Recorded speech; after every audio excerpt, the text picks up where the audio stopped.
13-year-old girl's head gets severed by a telephone pole at 60 miles per hour.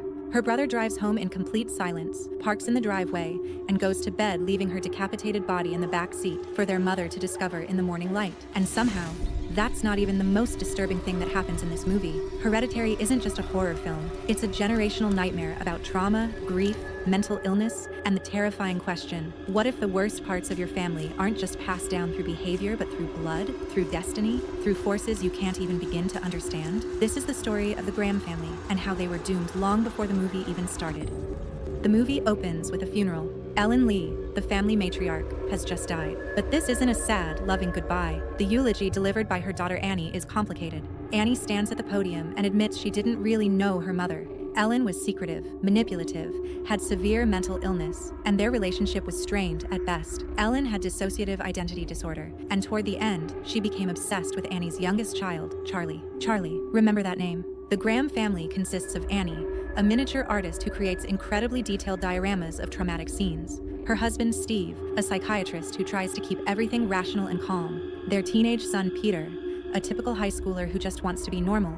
And 13-year-old Charlie, a strange, odd girl who makes clicking sounds with her tongue, decapitates birds, and has an unsettling presence that makes everyone uncomfortable. After the funeral, weird things start happening. Annie finds a strange symbol drawn in her mother's belongings. Someone has desecrated Ellen's grave, and Charlie, who was Ellen's favorite, becomes increasingly disturbed. She tells Annie that Ellen wanted her to be a boy. She asks strange questions. Something is very, very wrong, but the family tries to move forward. They have to. Then comes the party. Peter gets invited to a party. He doesn't want to bring Charlie, but Annie forces him to take his little sister along. Charlie doesn't want to go either, but she has no choice.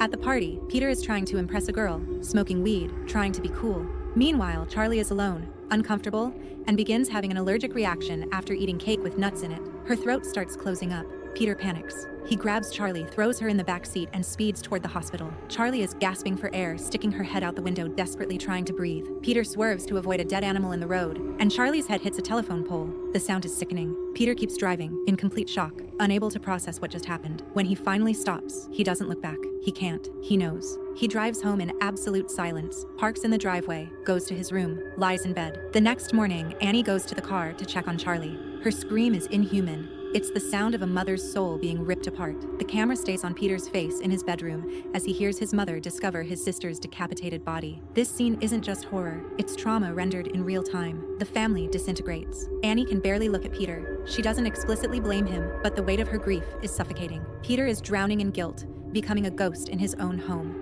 Steve tries to hold everything together, but he's watching his family fall apart and can't stop it. Annie starts attending a grief support group where she meets Joan, an older woman who also lost a child. Joan is kind, understanding, and introduces Annie to something that promises relief, a seance. Joan teaches Annie how to contact the dead.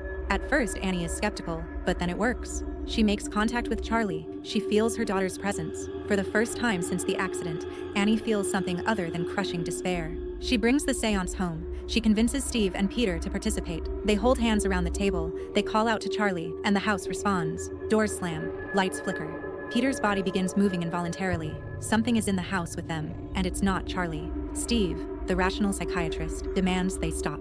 He throws the seance materials into the fireplace, trying to end this madness. Bad idea. The moment those materials hit the flames, Annie catches fire. Her entire body ignites, but just as quickly the flames go out. She's unharmed, but terrified. Something supernatural is happening, something that defies everything Steve believes about reality. Annie starts digging into her mother's past. She discovers that Ellen was part of a cult, a demon-worshipping cult dedicated to summoning Paimon, one of the 8 kings of hell. Ellen's entire life was devoted to creating a male vessel for this demon, and suddenly, everything clicks into place. Ellen didn't just love Charlie, she was preparing Charlie as a temporary vessel. The cult wanted a male body, and Peter was always the target. Charlie was never supposed to live. Her death wasn't an accident, it was part of the plan. The family isn't falling apart because of grief. They're being systematically destroyed by supernatural forces that Ellen set in motion decades ago. The final act is pure nightmare fuel.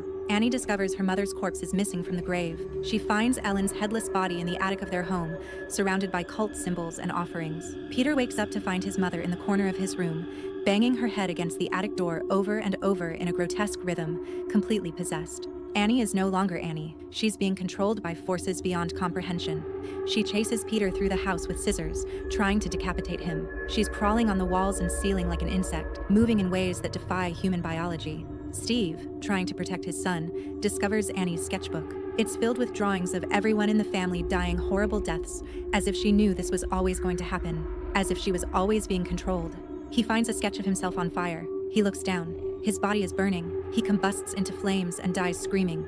Peter runs. He's being chased by his possessed mother, haunted by visions of his sister's decapitated ghost, and slowly realizing that he's been the target all along. In a moment of desperation, Peter throws himself out of his bedroom window.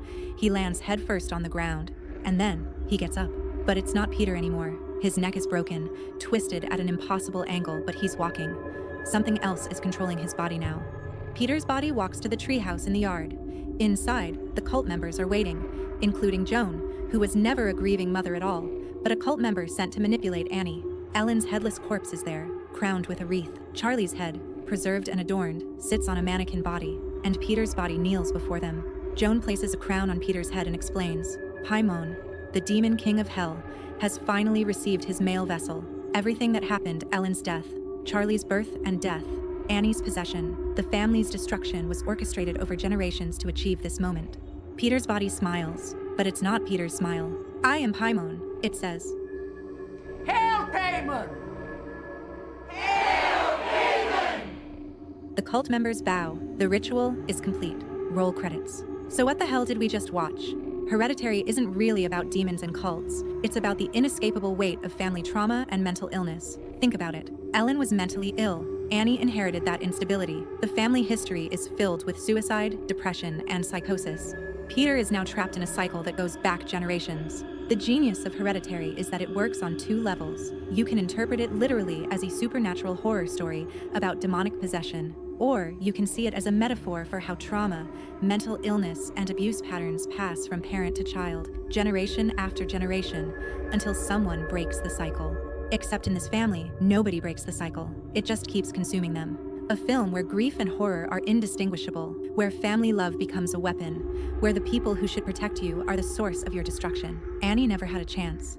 Neither did Peter or Charlie. They were always going to be sacrificed on the altar of Ellen's obsession, whether that obsession was literal demon worship or the metaphorical demons of untreated mental illness and generational abuse.